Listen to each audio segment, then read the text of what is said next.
Hello, my friends, and welcome back. Today I want to tell you a story about a young woman, a quiet Apache hunter, and a single ribbon, small and fragile, that carried more truth than either of them ever dared to speak aloud.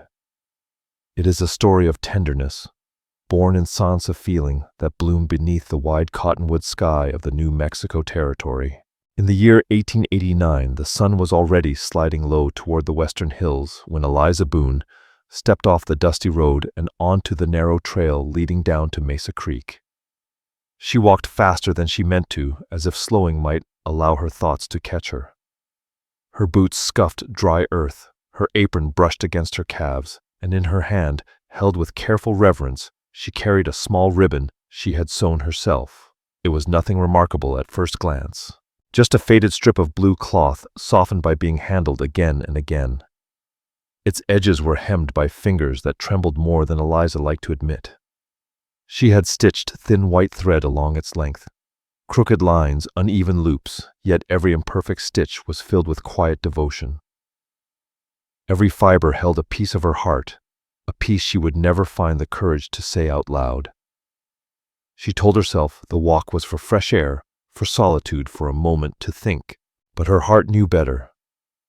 Her heart knew exactly why her feet carried her toward the cottonwood grove by the water. Because she hoped he might pass there. Because she hoped he might notice what she left behind. Kairos, even the sound of his name, made her breath catch. She had first seen him months earlier in early spring when the river ran wild with snowmelt and the air smelled of pine sap and cold stone. Her younger brother Levi had slipped on a slick rock while fetching water. Eliza remembered the splash, the sharp cry, the helpless panic as the current seized him. She had screamed, but before she could move, a figure burst from the trees. Swift as a deer, cutting through brush, Kairos waded straight into the icy current without hesitation. His boots sank deep into the riverbed, his long dark hair whipping behind him in the cold wind.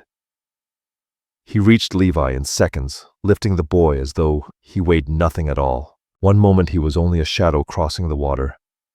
The next he stood before Eliza, placing her coughing, sputtering brother back into her arms. He did not wait for thanks. He did not seek praise. He only gave a single nod before disappearing back into the cottonwoods. It should have ended there, but some moments do not end when the world expects them to. Some moments linger. They take root. From that day on, Eliza saw Kairos in town from time to time, trading pelts, buying salt, or dried beans, riding in on a lean, spotted horse. Women stared. Men frowned or stepped aside. Children fell silent when he passed. And Eliza watched from a distance. He never spoke to her. He never needed to. A single glance from his dark eyes was enough to unsettle her clear down to her ribs. Now, months later, she found herself walking toward the place she knew he sometimes rested in the late afternoon. She did not expect him to be there. In truth, she hoped he would not be. Leaving the ribbon was easier than facing the storm of nerves that tightened her stomach whenever he stood near. The cottonwoods whispered softly as she approached, their pale green leaves shimmering in the breeze. Water murmured over smooth stones. Somewhere nearby, a meadowlark sang bright and lonely. Eliza slowed. Her heartbeat quickened. Beneath the tallest cottonwood lay a fallen log, sun-bleached and familiar. She had seen him sitting there, once sharpening a knife or staring across the creek as if listening to things no one else could hear. She knelt beside the log, her skirts brushing the grass. Her fingers trembled as she laid the ribbon upon the rough bark. The blue cloth looked strangely bold in the golden light. Too bold, she thought. Too obvious. She nearly took it back, nearly tucked it into her pocket and ran home. But something deeper than fear whispered inside her. Leave it. Leave something of yourself in the world. She drew a shaky breath and stepped away from the log. One step, then another. Then she turned and hurried down the path, cheeks burning with an embarrassment she could not explain. Behind her, the creek whispered. The cottonwood sighed. The ribbon fluttered slightly in the evening breeze. Just the smallest movement of cloth against wood. Eliza did not see it. She would not know until much later that the moment her footsteps faded, a man opened his eyes. Kairos had been resting in the shade, one arm folded behind his head, his breathing slow and steady. But he had not been asleep. He had sensed her the instant she entered the grove, the way her steps softened near the trees, the faint catch in her breath when she saw the empty log, and he waited. The way her heartbeat raced, caught between fear and a flicker of hope, he could feel it like wind brushing bark. But Kairos didn't stir, not until her footsteps faded down the trail. Only then did he sit up. His long black hair spilled over his shoulders, catching the last rays of sun like threads of dusk. His eyes moved slowly to the ribbon resting on the weathered log. He stared at it for a long while. This wasn't just fabric. It was an offering, quiet and small but made with intention. He reached out rough fingers, lifting it gently. The stitching wandered here and there, uneven, unsure, but it held something sacred in its flaws. Every misplaced thread felt like a secret spoken in trembling hands. Kairos knew exactly what it meant. This ribbon wasn't sewn for a stranger. It was meant for someone whose presence had rooted itself in her thoughts, someone she didn't just see with her eyes, but felt with something deeper. He folded it carefully, not rushed, not careless, but like a man honoring something delicate. Then he slipped it into the small leather pouch on his belt, the same pouch that never left his side. That pouch carried the few things that still mattered to him. The sky deepened into purple. Eliza Boone was already halfway home, heart pounding with uncertainty. But Kairos remained under the cottonwoods, fingers brushing once more across the ribbon, committing the texture to memory. They didn't know it yet, not her, not him, but that single piece of cloth would shift the course of both their lives. The cottonwoods knew. So did the creek. And maybe, deep down, so did they. In the days that followed, Eliza kept finding her eyes drawn to the grove, even when she had no reason to walk that way. Something warm and quiet had nested in her chest since the moment she left the ribbon, behind a feeling, equal parts comfort and fear. She tried to forget it, but it lingered like the scent of rain before a summer storm. One morning she stepped out onto the creaking porch of the cabin and saw something lying near the steps. At first glance she thought it was a clump of weeds blown in by the wind, but when she bent down, her breath hitched. Wild yarrow, green, fresh, fragrant. Her mother, Ada Boone, had once used yarrow to break fevers and soothe coughing spells. Eliza lifted the sprigs gently. Someone had gathered them with care, wrapped tight with a single strand of dried grass. No note, no knock at the door, no trace in the dirt. But Eliza knew. Deep down she knew whose hands had picked those herbs. She brewed the yarrow into tea that night, and by the flicker of the hearth, she watched her mother sleep more peacefully than she had in weeks. The next morning, another gift appeared, a trout cleaned, scaled, wrapped in cool leaves, still damp from the creek. Eliza stared at it, stunned and grateful. She looked across the yard, half expecting to see him, but the distant cottonwoods stood silent and still. Later that week, a small pouch of seeds showed up near the wood pile: beans, corn, hardy greens that might survive their poor, stubborn soil. A day after that, she found firewood stacked neatly along the cabin wall. Every piece split perfectly arranged by someone who knew how cruel a high desert night could be. None of the gifts had names. None gave away the hand that left them. But they all spoke the same quiet truth. I see your struggle. I see your strength. You are not alone. Eliza never spoke of it. She held each offering like something sacred. Speaking it aloud might break the spell. And each morning, when she opened the door, she paused just for a breath, wondering what new kindness might be waiting at her feet. But tenderness rarely walks alone. Hardship followed close behind. Inside the Boone cabin, Ada's illness hung thick in the air. Some days her breathing was steady and low. Other days, it rasped through the walls like winter wind. Eliza wiped her mother's brow with cool cloths, fed her thin broth, whispered prayers into the silence. She tried to be the strong one because someone had to be. Her father, Earl Boone, wasn't built for strength anymore. His days slipped into the bottle and drowned there. Any coin they managed to save poured out through his hands like spilled rye. He cursed at shadows, growled at memories, and only occasionally seemed to remember he had a wife or daughter at all.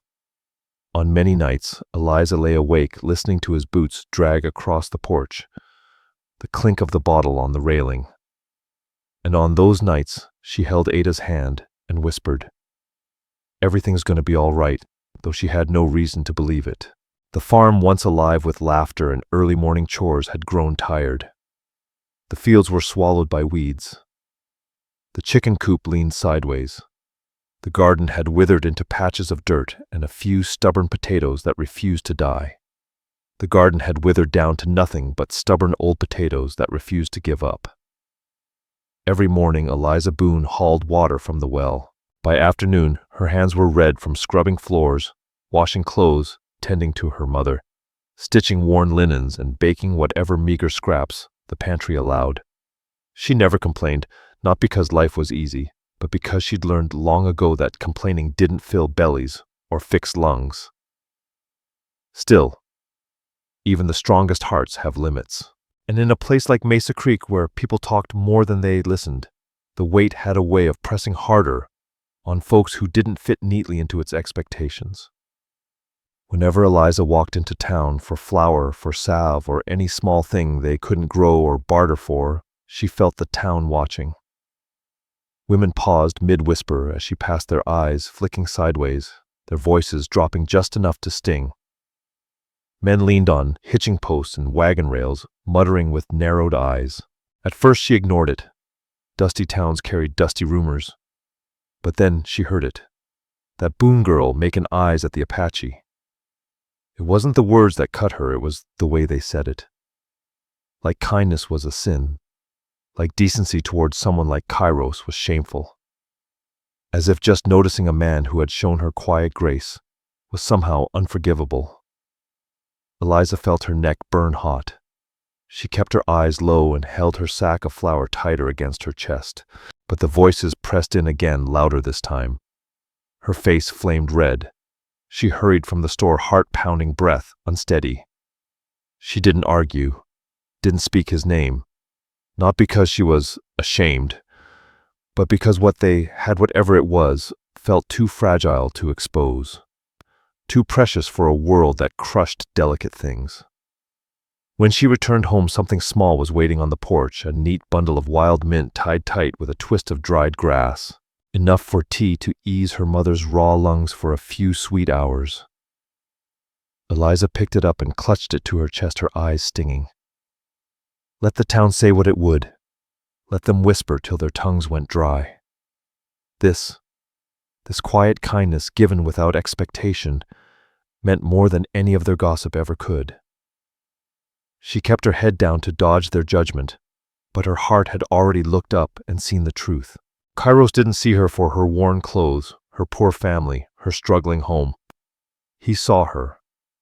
Each gift left at the door felt like a conversation, one made of actions, not words. Some love stories begin in lightning, others in silence. Theirs was the second kind, a slow, steady tenderness neither dared to name. As summer deepened, so did the sound Eliza feared most, the cough tearing through Ada Boone's chest like sandpaper. Some mornings the fits left her mother trembling, breath shallow, eyes dim with exhaustion. Eliza brewed the herbs Kairos had left. She kept cloths cool and prayers warm. But no matter how tender the hands or steady the love, sometimes sickness demands more than either can give. One night, sitting beside her mother's bed, Eliza finally admitted the truth. She needed medicine, real medicine, stronger than wild mint or whispered hope. By sunrise, she was walking back into Mesa Creek with fire in her chest and dread twisting in her gut. The sun bore down sharp. Dust clung to her boots. She didn't slow. She went straight to the squat building where Dr. Hal Carter practiced. The air inside stank of liniment and tobacco. Her stomach turned. He barely glanced up when she entered, spectacles sliding low on his nose, pen scratching across a ledger. Eliza swallowed and stepped forward. "Dr. Carter." "It's my mother," she said quietly. "Her breathing's gotten worse. Please, I'm asking, will you come see her?" He stopped writing, but not from concern. He sighed, tapped his pen on the page, and finally looked at her. "Miss Boone, I've been out there twice already this year," he said flatly. "I can't keep seeing folks who can't pay." Shame washed over her, hot and sudden, though she'd done nothing wrong. "I know," she whispered, "but please." "She's fading." "No payment," he cut in. "No visit."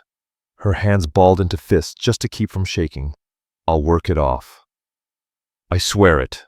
"I run a business, not a charity," he said already, turning back to his ledger. Eliza's throat clamped down so tight she could barely breathe. "Please," she said, her voice cracking. "I'm begging you." But Dr. Hal Carter didn't answer, just dipped his pen again as if she were a ghost in the doorway. She stepped outside, blinking hard against the sun as her tears blurred the world around her. Mesa Creek bustled as always. Horses clopped. Baskets swung. Men shouted from wagons. But Eliza felt as though the world had narrowed to a single breathless point. Her mother was dying, and she had no way to stop it. That night, as she sat by Ada's side, listening to her breaths rasp through the dark, Eliza made a decision that chilled her to the core. There was one place she'd sworn she'd never go, one man she had hoped never to face. Silas Thorne's mansion. The richest man in Mesa Creek. Ruthless, sharp-tongued, and known for the way he looked at young women like they were prizes on a shelf, not people. Folks said he paid well, better than most, but always at a price no decent soul ought to pay. Eliza didn't sleep that night. Before the first rays of dawn broke across the valley, Eliza Boone slipped out of the cabin, leaving a jug of clean water and a whispered promise beside her mother's bed, a promise she wasn't sure she could keep. The mansion of Silas Thorne loomed at the edge of the land like a beast carved in stone, grand and gleaming on the outside, but hollow and cold as bone. Its dark windows stared down like empty eyes. Silas was already waiting on the porch when she arrived. His wide frame blocked the pale light of morning. He grinned, not warmly, but like a man who believed he'd already won. "Well, now," he drawled, slow and oily, "if it ain't Eliza Boone." She straightened, fighting the instinct to flinch. "I heard you were hiring," she said. "I'll work hard. I just need enough to pay the doctor. My mama's not." Silas's grin deepened his gaze, slithering over her like sweat down a tin roof. "Oh, I got work for you, all right. But the pay. You'll get what I say you've earned," he said, voice smooth as poison. "You quit before I say you can, and you won't see a cent." Eliza nodded, jaw tight. "I understand." But she didn't. Not until she stepped inside. The house, pristine and polished on the outside, reeked of rot beneath the surface. The floors stretched endlessly, coated in grime that no amount of elbow grease could scrub away. She worked until her fingers split and bled. "Ruth!" May, the housekeeper, barked orders with no mercy. The others whispered and sneered. "Charity girl," they called her. Clyde spat the word like it tasted bad. And Silas Thorne watched her constantly. He lingered in doorways, his smirk sharp as a knife's edge. Her breaks were rare, her meals smaller than scraps. Her room was no more than a suffocating crawl space tucked under the roof. Her body ached. Her palms blistered. Her spirit wore thin. But every morning she rose again because her mama needed her, because love, real love, costs more than most folks are willing to pay. Meanwhile, down by the cottonwoods, silence had taken root. Kairos no longer heard the soft footfalls he had grown used to near the creek. No quiet rustle of skirts among the trees. No distant hum of a girl lost in thought. The grove felt empty, hollow, like a tune missing its last note. Days passed, then nearly a week. Still no sign of Eliza.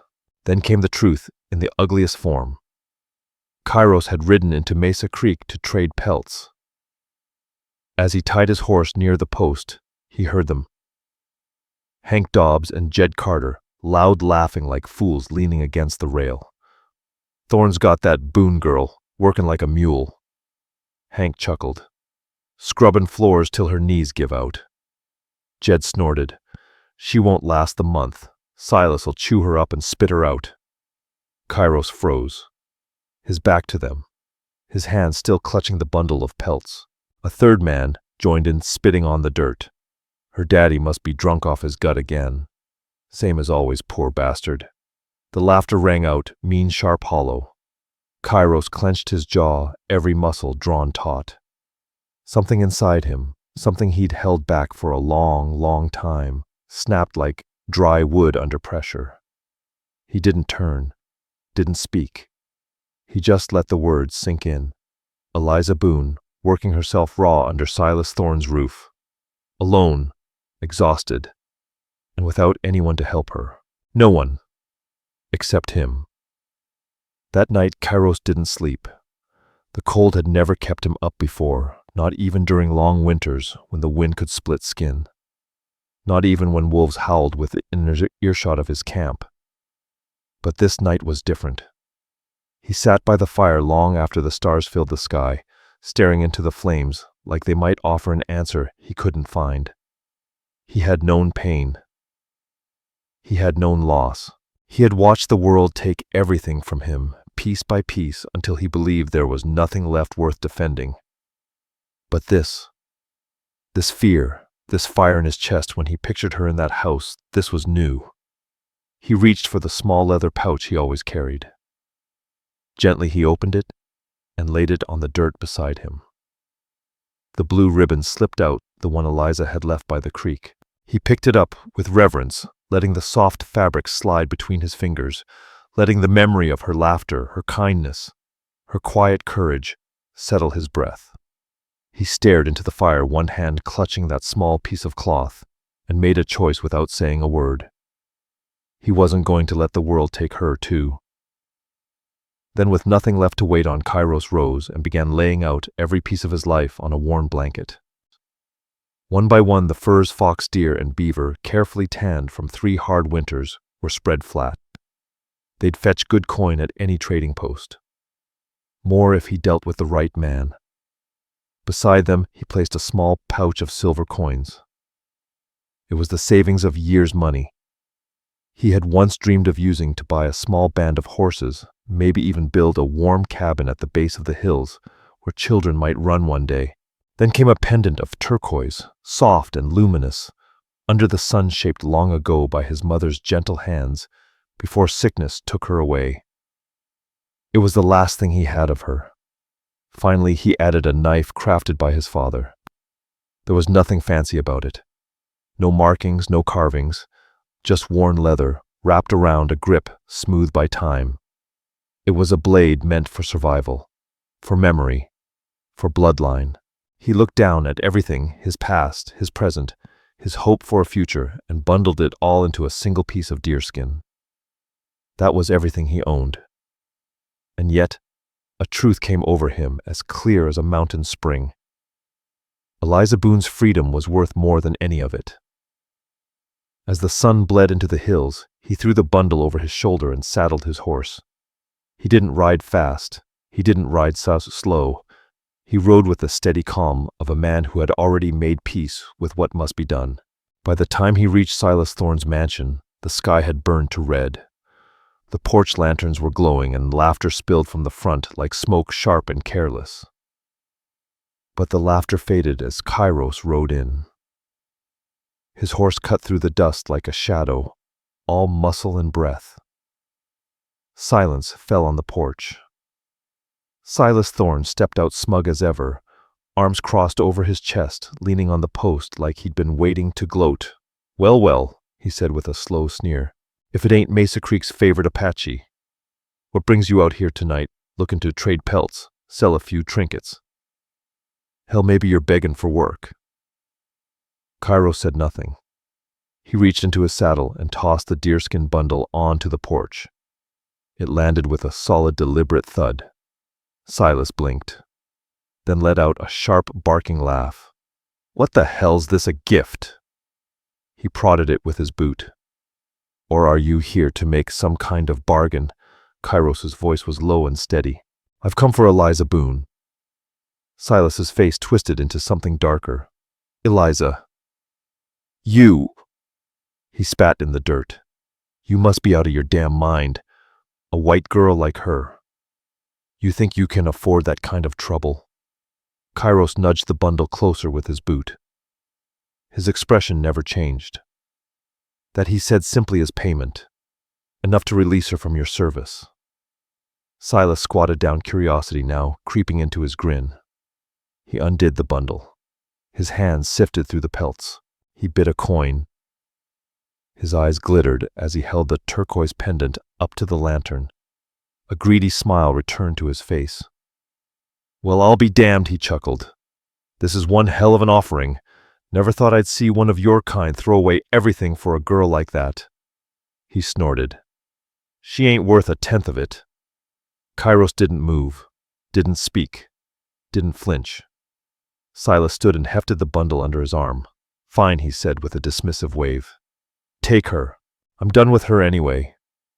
He turned toward the door and hollered, Boone, get your hide down here. Moments later, Eliza stepped into the doorway. Her face was pale, her hands red and raw from days of labor. She stopped when she saw the men waiting. Her eyes found Kairos and froze. She gasped softly. Lips parting, though no sound came. Tears welled instantly, blurring the edges of everything except him. Kairos said nothing. He didn't have to. Silas made a grand mocking gesture. Well, go on, girl. Looks like someone's dumb enough to want you back. Eliza didn't move. She stood there trembling, clutching her apron as if it might hold her to the ground. Her mind reeled. Was this real? Was she dreaming? Kairos took a step toward her, slow and steady, and extended his hand, not forceful, not demanding. Just there, waiting. Come, Kairos said gently. You're free now. That was all. But those 3 words nearly brought Eliza Boone to her knees. A sob caught in her throat. Her breath faltered, as the weight of disbelief, relief, and something deeper, something she couldn't yet name, swept over her like a flood. She moved toward him slowly, each step uncertain and shaking, until she finally reached his side. Kairos placed a steadying hand on her back and guided her toward his horse. She never once looked behind her, not at the house, not at Silas Thorne. Her eyes were locked on the man who had traded his entire life just to bring her home with no strings, no demands. For the first time since her mother fell sick, Eliza Boone could breathe again. She was free. Eliza barely spoke on the ride back to the Boone cabin. She rode behind Kairos, her arms wrapped tight around the saddle blanket, her cheek resting softly against his shoulder. The wind dried the last of her tears, but it couldn't sweep away the heaviness in her chest. There was fear for her mother, dread for what might be waiting when they arrived, and something else, a slow-growing, trembling gratitude toward the man who had rescued her. When the little cabin finally came into view, Eliza gasped quietly. The place looked the same, leaning, slightly weathered and tired. But tonight it seemed even smaller, fragile. Like it too had been waiting, holding its breath since she left. On the porch her father stood with a bottle dangling from his fingers. His shoulders stiffened the moment he spotted Kairos approaching with Eliza beside him. By the time Kairos helped her down from the horse, Earl Boone had straightened to full height. Heat rose off him like a summer road, boiling, unfocused anger. You, he growled, pointing the bottle at Kairos. What business you got? Bringing my daughter back here. What did you do? What did you take from her? Kairos didn't respond, but Eliza stepped forward before he had the chance. He saved me, she snapped. If it weren't for him, I'd still be scrubbing Thorne's floors until my hands bled. Her father didn't flinch. We didn't ask for his help. And something inside her, something she'd kept buried for far too long, broke. You didn't ask, she cried, voice shaking. You weren't there. The words sliced the air open like a whip. You weren't there when Mama needed medicine. You weren't there when I begged the doctor. You weren't there when I walked into Silas Thorne's house alone. You weren't anywhere. Her father's jaw worked, as if trying to force words, but none came. The bottle in his hand sagged. Shame flickered across his face, brief but real. Shame that couldn't be hidden behind liquor. He dropped his gaze and stepped back inside the screen door, creaking shut behind him like a final surrender. For the first time since she was a little girl, Earl Boone had nothing left to say. Kairos stood beside Eliza, silent and still. He didn't try to reach for her, didn't fill the silence with words. He just stayed. Present, grounded. And Eliza breathed. Inside the dim cabin, Eliza rushed to her mother's bedside. Ada Boone lay pale and still, her breathing shallow. The sight nearly dropped Eliza to the floor. Without a word, Kairos stepped forward and set a small leather pouch on the table. The soft clink of silver inside broke the silence like a whispered promise. "For the doctor," he said.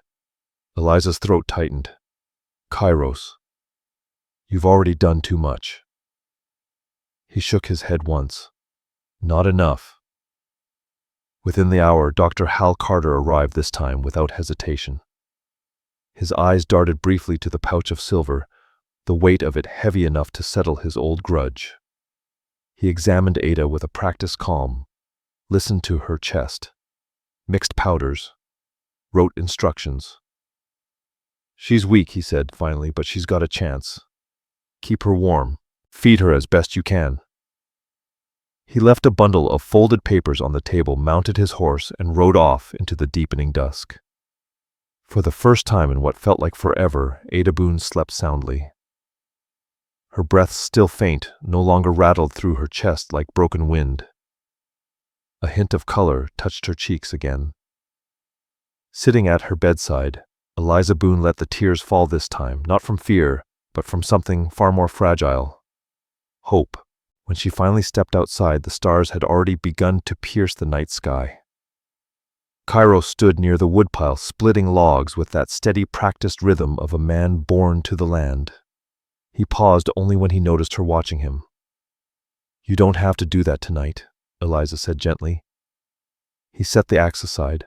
"I know." And yet he kept coming back. Day after day, night after night. He repaired loose shingles before the summer rains arrived. He brought herbs to ease fevers and restless lungs. He carried water from the creek, sparing Eliza's tired arms. He hunted rabbits and quail, leaving them cleaned and ready by the door before dawn. He stacked the firewood taller than it had ever been. He never asked for anything. He said little. But his presence became constant, like the rhythm of the seasons. Where some men prove their love with grand gestures, Kairos did it in silence, in consistency, in quiet devotion that never once demanded recognition. And Eliza noticed. Each day her heart grew heavier with something new, something terrifying and beautiful.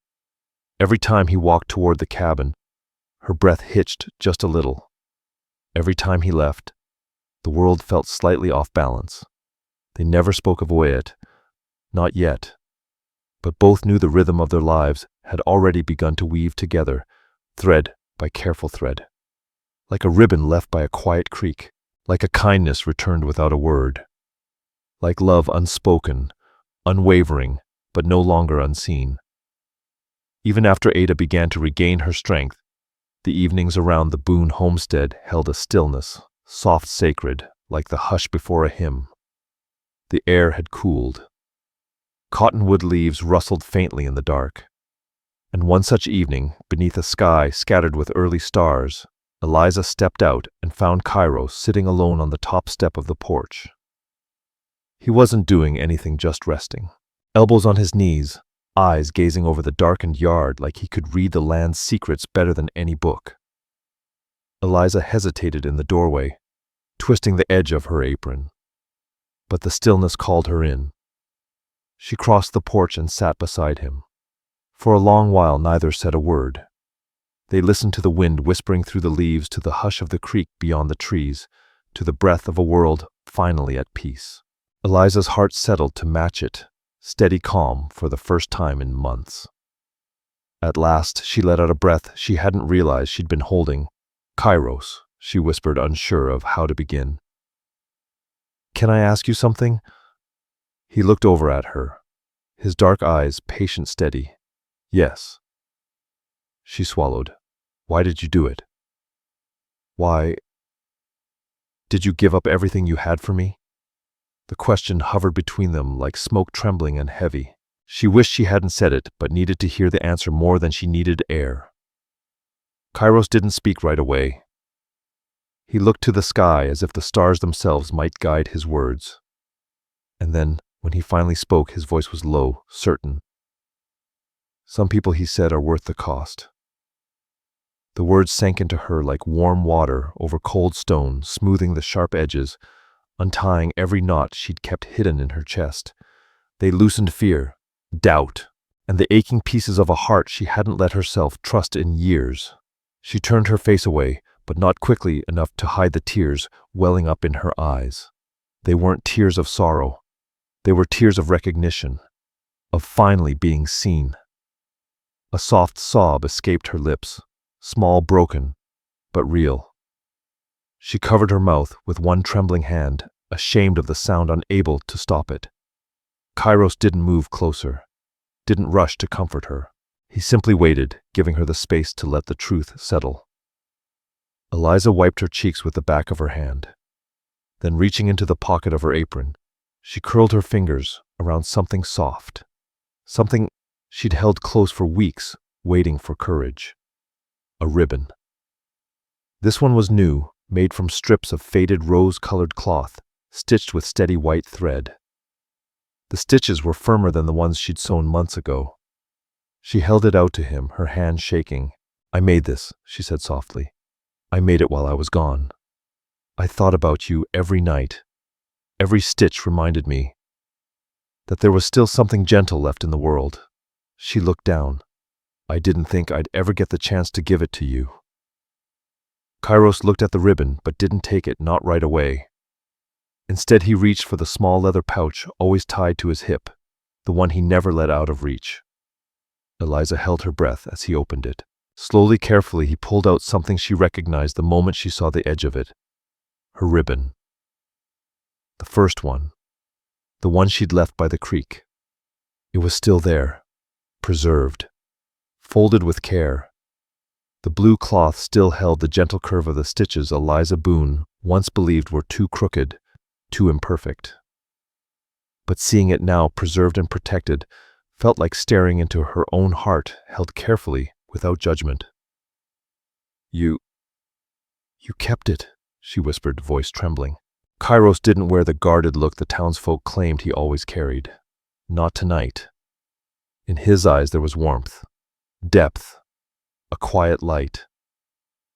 "From the moment you left it," he said. Eliza's hand flew to her mouth, and this time the tears came freely, trembling full. But not from sorrow. Something inside her had finally broken open, and instead of spilling fear, it spilled everything. She'd held back gratitude, longing, a quiet kind of love that had waited too long. Kairos watched her, silent but changed. A softness flickered through him, barely there but unmistakable. He smiled, not wide, not boastful, just a small, quiet smile. And somehow it was enough, more than enough. Eliza reached out with shaking hands and pressed the rose-colored ribbon into his palm. "I made this one for you too," she said softly. "Not because I expect anything, but because you gave me something when I had nothing left to hold on to." Kairos closed his fingers around the new ribbon just as gently as he'd held the first. The night wrapped around them, tender and hushed, stitched with starlight and the soft rustle of cottonwoods. They didn't speak again, not for a long while. They didn't need to. Some truths aren't meant for words. Some truths live better in gestures. A ribbon, a shared silence, a steady presence beneath an open sky. And on that old porch, beneath the watching stars, Eliza Boone and Kairos stepped into the quiet beginning of a love that had been growing long before either had dared to name it. The night had been full of its own kind of tenderness, but the morning held something deeper, more certain. The air was crisp, touched with the scent of wild mint and damp earth.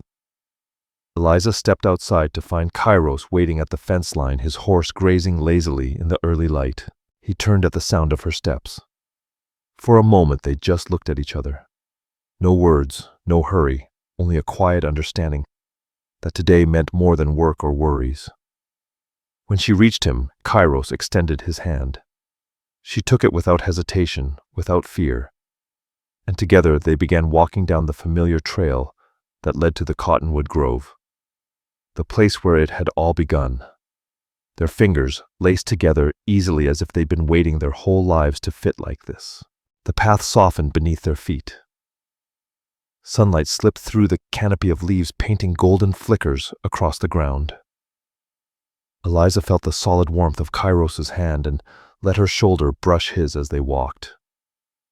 When they reached the biggest cottonwood, the one that stood like a quiet sentinel over the riverbank, Kairos stopped. Eliza stepped in closer, resting her head gently against his shoulder. He didn't speak. He simply breathed with her, letting the moment wrap around them like wind through the leaves. At last, Kairos reached for the small leather pouch tied at his hip.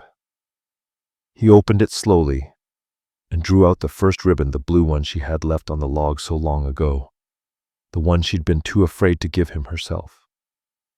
Then he took the rose-colored one she had offered the night before and placed them side by side, two threads, two pieces of their hearts, tucking them both back into the pouch. And then he spoke. His voice was quiet but steady, carrying the weight of a vow carved into the soul. "If you choose me," he said, "I'll walk beside you for all your days." Eliza closed her eyes, letting the words wrap around her like sun after a long, cold winter. She lifted her gaze to his, her voice barely a whisper. "I already did." No wind swept through the trees, no sudden chorus of birds. The world didn't need to applaud. It was enough, more than enough, that they stood there together, choosing each other. Leaves drifted around them, gold and silver in this morning light, falling like soft blessings on the earth. In the distance, the creek whispered over stone, as if carrying the memory of this moment downstream. Back at the cabin, Eliza Boone slept better than she had in weeks. Her breaths still fragile but steady now, proof that hope had returned to their home. And Mesa Creek, it kept whispering like towns always do. People would talk. They'd question, they'd judge. Some would mutter about what was proper, what was acceptable, what was allowed. But Eliza Boone and Kairos no longer cared. They had walked through loneliness, through hardship, through fear, exhaustion, and every cruel glance or whispered word Mesa Creek had thrown at them. Let the town whisper if it still must. It no longer mattered, not here, not beneath the cottonwoods, where their hearts had spoken truths no gossip could erase. And so a new life took root, not with fireworks or fanfare, not with proclamations hollered from rooftops, but with two hands clasped gently firmly, beneath a sky wide enough to carry every hope they'd ever dared to dream. A quiet beginning, a strong one, a beginning that felt in every way like coming home. And that, my friends, is how Eliza Boone and Kairos stepped from silence into love. Not loud, not boastful, but steady and sure. As steady as the wind through the trees. As sure as the creek carving its way through stone, beneath the vast open sky of the American West. Thank you for riding with us to the very end of this story. Before you saddle up and ride on, I'd truly love to hear from you. What moment in Eliza and Kairos's journey touched your heart the most? And where in the world are you listening from tonight? Your voice, your stories, your presence, they matter more than you know. If this tale stirred something in you, please do us a kindness, like the video. Share it with someone who still believes in the power of Western stories. Subscribe so you never miss the next ride across these wide, wild lands. Until next time, may your days be steady and your nights be peaceful beneath the cottonwood sky. All stories are created for entertainment purposes and may include fictional elements or dramatized interpretations inspired by historical settings. We use AI tools, voiceover visuals, scripts as creative assistants. However, all content is reviewed, refined, and edited by humans to ensure emotional authenticity and storytelling quality. We fully comply with YouTube's policies regarding AI-generated content and do not use any deepfake techniques or misleading recreations of real individuals. All visuals and supporting materials are properly licensed. Sharing, re-uploading, modifying, or distributing any part of this content in any form requires written permission. We appreciate your support and respect for original creative work.